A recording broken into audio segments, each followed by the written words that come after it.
just seems to be another instance of Donald Trump helping out his billionaire buddies. Let's talk about Venezuela. Donald Trump has been blowing boats off the coast of Venezuela, both in the Caribbean and in the Pacific Ocean, out of the water, claiming that they are narco-terrorists transporting cocaine. After doing that for months and blowing up now many dozens of boats, we learned last weekend that he has brought the military into the capital city to apprehend the president and his wife, allegedly so that he can charge them with things that they've been indicted on by the United States. Now, don't get me wrong,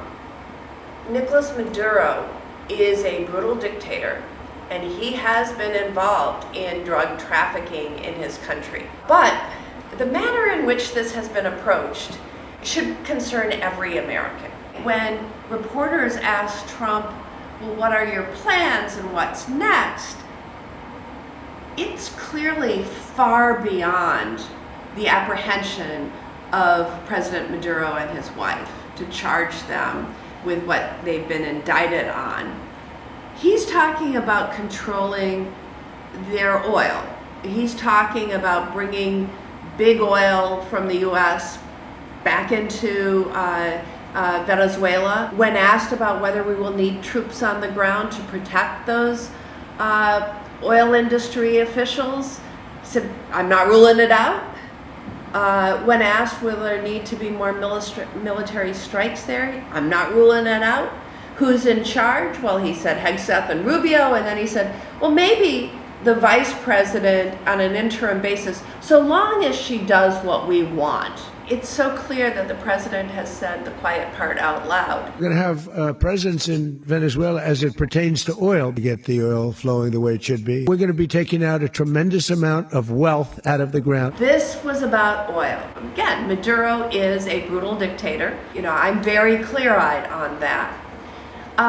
But it's another thing for Trump to say this is about making an arrest, and then minutes later saying, well, no, this is actually the U.S. taking control of Venezuelan oil reserves for big oil companies based in the U.S. It is said, and I think Trump has said so himself, that he advised the oil company CEOs that he was going to do this. Speak to them before the operation took place? Yes. Did you maybe tip them off about Before and after, and they want to go in, and they're going to do a great job for the people of Venezuela. But didn't advise Congress that he was going to do this. And it's not about members of Congress. It's about the people who elected members of Congress to be their voices in Washington. Trump is so distracted from what he promised the American people when he ran for president.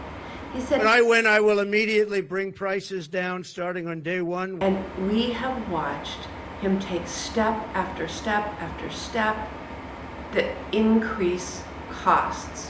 Whether that's letting the Affordable Care Act tax credits expire so that people's health care is doubling, tripling this year, or whether that's enacting tariffs and entering trade wars that have driven up the cost of groceries and other consumer goods. And now, what he's doing in Venezuela, he wants you to think that multi-year projects to rebuild Venezuelan oil fields are going to bring down your costs.